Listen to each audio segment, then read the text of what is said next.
देखिए रोहित जी, आपने 2017 का चुनाव देखा, 2012 का चुनाव देखा, 2007 का चुनाव देखा। आप जमीन पर उतरकर रिपोर्टिंग भी आपने किया। कौन मुकाबले में था?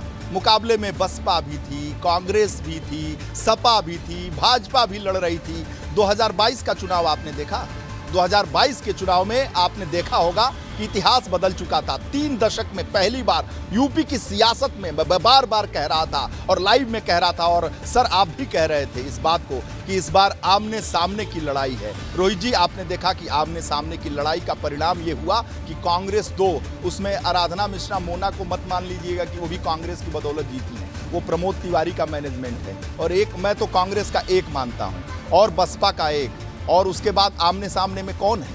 केवल समाजवादी पार्टी है। सारा प्रहार, सारा चक्रव्यूह, सारी रणनीति, सारा भेदन समाजवादी पार्टी के लिए है, और यह भारतीय जनता पार्टी जानती है कि कब किसको घेरना है, कब किसको चित्त करना है, किसको निशाने पर लेना है, किस पर वार प्रतिवार करना है। यह अमित शाह और नरेंद्र मोदी की भारतीय जनता पार्टी है। यह अटल आडवाणी से बदली हुई एरा की पार्टी है भारतीय जनता पार्टी। यह पूरे भारत पर एक तरीके से, जिस तरीके से वो दावा करती है कि विश्व की सबसे बड़ी पार्टी है, वो अपनी रणनीति से, अपनी स्ट्रेटजी से, अपने वर्चस्व से, अपने ताकत से, अपने पराक्रम से, अपने एक मेहनत से, कर्मठता से और कार्यकर्ताओं के जो जिस तरीके से देवतुल्य कार्यकर्ता हैं, उनके त्याग से ये पार्टी स्ट्रेटजी बना रही है। और 24 की स्ट्रेटजी यही है कि अखिलेश यादव को चित्त करो, और 24 में भारतीय जनता पार्टी इस बार 75 के पार भारतीय जनता पार्टी का यही रणनीति। और दूसरी तरफ अखिलेश यादव भी इसी रणनीति पर काम कर रहे हैं। वो भी बीजेपी को उतनी ही कड़ी चुनौती देना चाहते हैं, और इसीलिए